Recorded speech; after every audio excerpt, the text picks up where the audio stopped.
필의 유튜브에 드디어 나오다니. 이주민센터 친구에서 일하는 이진혜입니다.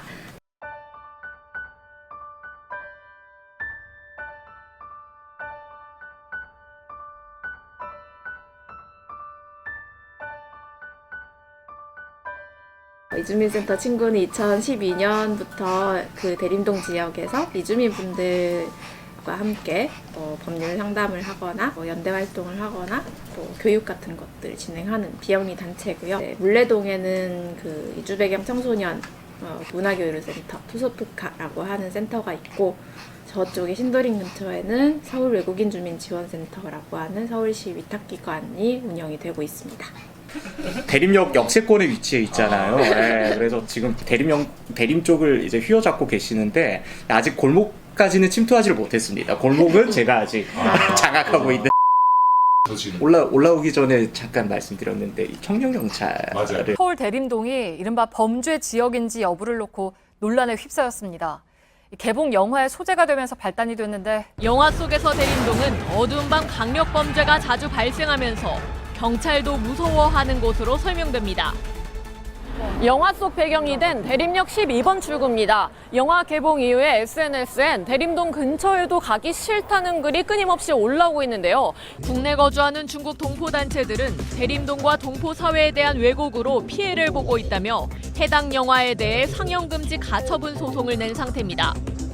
근데 저희가 기대했던 것보다는 조금 미흡한 판결이 나왔지만 어쨌거나 저희가 제작사의 그 사과를 받아냈거든요. 이건 일대 쾌거라고 할 수 있죠. 네네. 그것 덕분에 이제 조영관 변호사님이 또 동포사회로부터 이제 감사패도 받으시고 여러모로 많은 역할을 해주셨는데, 벌써 몇 년 전 일이긴 한데 당시에 이 동포사회 분위기는 진짜 뭔가 들끓어오르는 그런 분위기였던 것 같아요.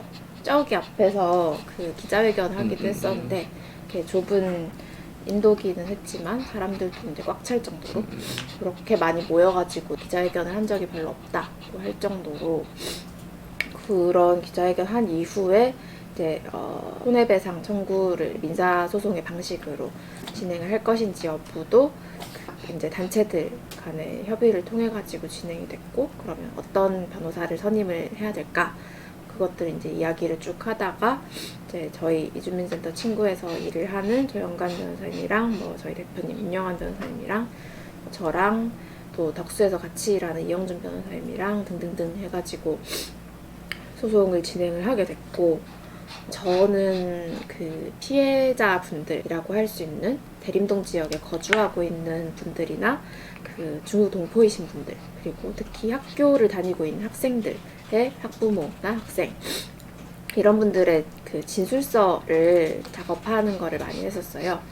특히 정신적인 피해를 입증을 해야 되는 부분이다 보니까 그 청년경찰이라는 영화가 개봉되고 난 이후에 어떤 사회적인 시선이 있었고, 예를 들어서 식당을 운영하시는 분들이라면 거기 온 손님들이 줄었는지, 와가지고 무슨 행패를 부리진 않았는지, 이런 것들에 대해서 취재를 했었고, 그런 것들을 진술서로 담아내서 그 법원에다가 제출하는 그런 역할을 했었어요.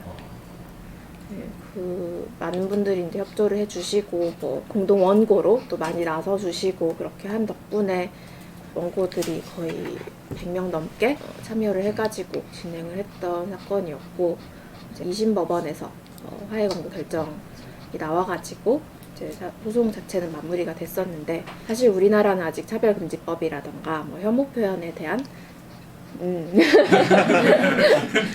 개정을 할 때까지 떼지 않기로 결의한 네, 차별금지법이 없기 때문에 그런 손해배상 청구를 할 때 되게 법적 근거가 미약한 게 사실이기는 해요. 그래서 이제 법이 없어서 문제라 법을 만들자라고 하는 생각으로 이제 차별금지법 제정 2주연대 활동도 하고 있고, 또 이제 차재연이라고 차별금지법 제정연대 전체 활동도 하고 있고, 올해는 이제 연회비도 내고 가입을 한 정식 단체라.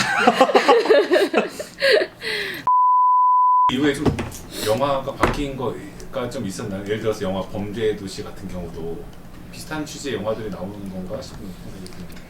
어떤 이제 중국 동포분들이라던가 이주민분들을 공포의 대상으로 설정하고 그거를 계속 소비하는 그런 방식 자체는 여전히 존재하고 있는 것 같기는 해요. 대신에 이제 소송을 피하기 위해서 각종 이제 기법들을 이렇게 나름대로 고민하고 표현하는 그런 진짜 정도의 뭐 대림동이라고 하는 이 지역을 적시를 하지 않는다든지 공포 집단을 전부 다 이제 악의 존재로 묘사하기보다는 뭐 나쁜 집단이 있으면 이 안에 착한 집단이 네. 있다라는 식으로 대비해서 보여준다든지 그런 식의 표현을 이용을 하는데 이제 내 관객들한테는 그게 크게 의미가 없죠. 전혀 없는 것 같아요. 그냥 장첸 짱 무서워 약간 이렇게만 인식이 되고 네, 그런 것들이 조금 아쉬운 부분이기는 하죠. 사실 청년경찰뿐만이 아니고 이런 어떤 뭐 미디어의 프레임 생산이라든지 이런 클리셰가 하루 이틀이 아니거든요. 제가 중국 선양이란 동네에서 태어나서 2015년에 이제 한국에 들어왔는데요. 들으면 이제 알 법한 굉장히 잔혹범죄가 좀 있어서 그 당시 분위기도 좀 흉흉했습니다. 여기는 무슨 잠재적 범죄자들의 소굴이자 그 범죄의 온상 이런 식으로 이제 한동안 인식되다가 그 결정타가 이제 2017년에 개봉한 청년경찰. 그때는 이제 2015년까지만 해도 다들 이제 주눅 들어 있다가 2017년에는 이러고 있으면 이 재생산이 끊이지 않겠다라는 생각에 당사자들이 이제 뭐 대책위원회 같은 걸 구성해서 이제 본격적으로 대응을 이제 시작했죠. 그러다가 2020년에 또 이 코로나 바이러스라는 게 터지지 않았습니까? 네, 신종 코로나 바이러스가 더 확산되는 것을 막기 위해서 국내에서는 중국인의 입국을 금지하는 조치를 해야 하는지를 둘러싸고 논란이 일고 있습니다. 비상사태를 선포한 세계보건기구 WHO의 권고에도 신종 코로나 바이러스의 확산에 따른 불안감에 중국인 입국을 금지하는 국가가 늘고 있습니다. 이 코로나 바이러스 초창기에 보면 중국인 입국 금지해야 된다는 여론도 있었고 또 언론사들은 이 꼭 대림동을 찾아와서 대서특필을 하더라고요. 여기가 마치 바이러스의 진원지이냐 그리고 뭐 위생이라든지 청결 이런 것들이 제대로 지켜지지 않는다 해서 막 그런 것들을 이제 담아가더라고요. 그래서 그때도 여기 주민분들이 상당히 이제 불쾌한 것도 있고 위축되는 그러한 것들이 있었죠. 예. 근데 사실 따지고 보면 대림동에서는 사실 집단 감염이란 게 한 번도 없었거든요. 단 한 번. 많이 조심들을 하셨죠. 그렇죠. 엄청나게 조심하죠. 혹시 약간 문 닫은 식당도 많았어요. 자체 휴업.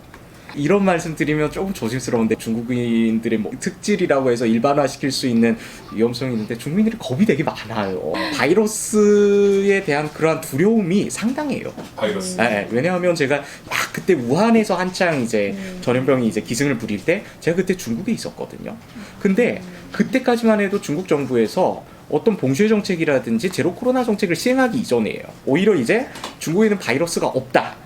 허수문이다라고 하면서 활동을 이제 장려했을 때인데 사람들이 자발적으로 가게 문을 닫아버리고 거리에 진짜 사람이 한 명도 없을 정도로 택시도 안 잡힐 정도로 그랬다는 거죠. 그러니까 자발적인 두려움 같은 게 있는 것 같아요. 또 워낙 또 중국이라는 곳은 의료 시스템도 취약하고 이제 국가에서 책임져주는 그런 시스템이 아니거든요. 이제 자력갱생해야 되는 그런 상황에 놓이기 때문에 더 조심하기 마련이죠. 그래서 사실 그러한 일련의 사건들을 겪으면서 이 대림동 주민들이 상당히 이제 위축되어 있고 트라우마 속에 갇혀 있다는 생각이 드는데 대림이 일종의 섬처럼 그러니까 외부 사람들한테 있어서도 그리고 당사자한테 있어서도 외부 사람들은 여기를 굉장히 낯설게 여기고 경계하는 분위기라면 내부 사람들은 또 여기 자국인 커뮤니티에서 벗어나지 못하고 여기서 모든 것을 이제 일상을 영위하게 되는 약간 섬처럼 괴리된 지역이라는 생각이 들었거든요. 이주민과 선주민 간 이런 일상적 만남을 기획해보고 시도해보면 좋겠다는 생각에 걷기 프로그램도 운영해보고 하는데 반응이 되게 좋더라고요. 아니 친구에서 안 하시고 뭐 하셨습니까? 그러면 대림동 지역 하면 저희가 사람들이 떠오르는 게 뭐예요? 대림동 하면 그런 영화로서 대표되는 조선족의 이미지 아니면 대림동 하면 뭐 마라탕, 뭐 중국 음식 이렇게 두 가지만 거의 사람들에게 알려지게 되는데 대림동의 그 데모그래픽이 예를 들어 조선족 분들이 훨씬 더 많이 사시는 거예요? 아니면 대림동에는 어떻게 이주민들이 더 많이 사는 지역이다 이렇게 말할 수 있는 걸까요? 사실 예전에는 사실 차이나타운보다는 중국 동포타운으로 인식이 아. 많이 됐었죠. 그만큼 중국 동포들이 많이 이제 유입되어 살았고, 그 역사를 좀 간단하게나마 말씀드리자면요. 원래는 2000년까지만 해도 이제 통계상으로 대림동에 살고 있는 외국인의 수는 채 300명이 채 안 됐습니다. 그럼 그 전에 사실 92년도에 한국과 중국이 수교되고 나서 산업연수생이라든지, 그리고 나중에 2000년대 가면 고용어가지도 만들어지면서 이제 동포들이 많이 입국하죠. 그때까지만 해도 이제 한족들이 입국할 수 있는 경로는 그렇게 많지가 않았습니다. 여기에 친척이 있어서 초청을 해야 방문 비자를 받아서 이쪽에 입국하는 경우인데, 그때는 어디로 갔냐면요, 가리봉동으로 많이 갔습니다. 아시다시피 지금은 이제 이름이 바뀌었지만 구로 디지털 단지, 근데 예전에는 그게 구로공단이라고 해서 박정희 시기에 60년대 70년대에 그 대외 수출 무역을 담당한 메카였죠, 이 동네가. 그래서 굉장히 노동자들도 많이 살았고, 가리봉동도 그래서 그런 노동자들이 몸을 누이는 그런 공간이었습니다. 그래서 벌집이라고 하는 이 쪽방들이 굉장히 많았습니다. 근데 산업 전환을 하면서 90년대에 이제 기존의 어떤 가공, 가내수공업 이런 것들은 다 이제 외곽 지역, 경기도의 반월공단이라든지 시흥공단 이쪽으로 다 이전을 하고, 이쪽에는 약간 첨단 산업 단지로 변화하게 되잖아요. 그러면서 일자리를 잃은 이 국내 노동자들이 이제 빠져나가고, 그 자리를 메꾼 게 저임금 외국인 노동자들이죠. 그때 일단 1차적으로 많이 들어왔고요. 그러다가 이게 이주민들의 특성 같은 게 있는데요. 처음에는 보통 이제 혼자 오는데, 여기서 어느 정도의 자본 축적이라든지 자리 기반을 좀 마련하고 나면 가족들을 또 데리고 오고 싶거든요. 가족들과 결합의 필요성이 대두되면서 가족들을 초청하게 되는데, 그때는 이제 쪽방에서 더 이상 살 수 있는 상황이 아닌 거죠. 그때 주목받았던 곳이 가리봉동에서 한 블록 떨어진 이 대림동이라는 곳입니다. 특별히 대림 2동 같은 지역 재개발이 전혀 안 됐습니다. 여기는 이제 뭐 고층 빌딩도 없고요. 거의 다 노후된 이제 빌라들이고, 그리고 구조상 이제 반지하 건물들도 되게 많습니다. 이주민들이 어디에 사느냐, 어디에 밀집해 사느냐는 임대료 같은 이런 거에 달렸는데, 결국은 여기 임대료도 싸고 또 주거 공간도 저렴하다 보니까 이쪽으로 이제 몰리기 시작한 거죠. 예. 그때부터 많이 들어왔고요. 뭐 한 2주 한 30년 정도로 바라보고 있거든요. 90년도부터 이제 들어오기 시작하셨으니까.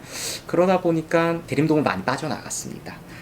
경기도 뭐 부천이라든지 부평, 그리고 안산 이쪽으로 가서 뭐 자가를 구입한 경우도 있고, 이제 좀 더 나은 이제 삶의 환경을 지향하다 보니까 탈대림화 현상이 지금 또 본격적으로 나타나고 있고, 그 자리는 가리봉동의 자리를 그 내국인들이 빠져나간 자리를 이제 중국 동포들이 채웠다면, 이제 대림동 같은 경우에는 중국 동포들이 빠져나간 자리를 이제 한족들, 그리고 한족뿐만 아니라 요즘에는 다른 나라 출신들도 많이 보이더라고요. 예. 그분들이 이제 들어오기 시작하죠. 저는 대림동을 얘기할 때 이제 강조하는 부분 중에 하나가, 서울시에서 그러니까 음식 가게가 한 15만 개 정도 됩니다. 2019년 통계상으로 15. 그 중에서 한국의 이제 특성이라고도 할 수 있는데, 프랜차이즈가 굉장히 많다는 겁니다. 예. 그 프랜차이즈가 한 10,000개 정도 됩니다. 그러니까 한 6%, 15개 가게 중에 한 곳은 이제 프랜차이즈다, 이렇게 생각하시면 되는데, 희한하게도 대림동에서는 프랜차이즈를 찾아보기가 쉽지가 않습니다. 저쪽 이동 들어가 보시면 직접 확인할 수 있는데, 가게들이 상당히 모여 있는데, 기존의 어떤 상권에서 보던 프랜차이즈 가게들은 찾아볼 수 없고요. 유사한 간판도 거의 없다시피 합니다. 네.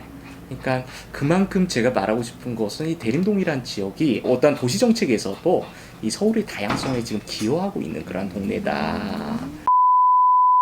이걸 이제 탕수육이랑 꼬바로우를 이제 비슷한 거 뭐 같은 걸로, 여기 이것도 드릴게요. 카메라. 짝 한번 해주세요. 짝 지금 벌써 바꿨어요?